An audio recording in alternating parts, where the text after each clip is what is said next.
Tu sais quoi? Quoi? Tu sais quoi? Quoi? Tu sais quoi? Quoi? Eh ben la PlayStation 2, Ouais. c'est la première console qui est rétro-compatible. Ah bon? Ouais. Moi, je croyais que c'était la Nintendo 64. Mais non, rétro-compatible, c'est ça veut dire? Bah non. Ça veut dire qu'elle pouvait mettre les jeux de la console d'avant, la PlayStation 1. Ah, c'est ça? Ouais, et ben c'est la PlayStation 2, c'était la première. Objection! Alors le terme rétrocompatibilité reste évidemment associé à la PS2 puisque le marketing de Sony a énormément joué sur cette feature pour la console. Il faut dire que pour une machine nouvelle génération, la rétrocompatibilité offre de nombreux avantages. Déjà, la machine profite du parc de jeux déjà conséquent de la machine précédente, et puis pour l'éditeur, c'est un bon moyen d'écouler ses jeux invendus.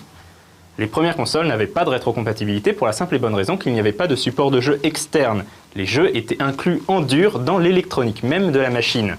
À partir du moment où on a vu l'apparition des supports externes, donc les cartouches et autres disquettes, la notion de rétrocompatibilité est apparue, et ce très tôt, puisque l'Atari 5200, sa deuxième édition, était rétrocompatible avec les jeux Atari 2600 par le biais d'un adaptateur qui était vendu séparément.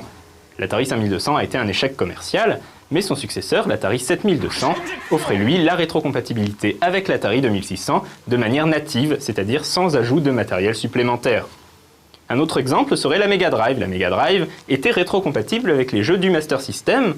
Il fallait acheter un adaptateur qui s'appelait le Power Base, oui c'est drôle comme nom, mais à l'intérieur de la Mega Drive, toute l'électronique incluait les composants du Master System. Donc l'adaptateur était juste finalement un port cartouche supplémentaire. D'ailleurs, la Game Gear aussi était rétrocompatible avec la Master System, et ce grâce à un adaptateur qui permettait de jouer directement au jeu Master System sur Game Gear. T'as vu? Je t'avais dit que la Minute du Geek, elle était rétro-compatible aussi. Je savais pas. Si.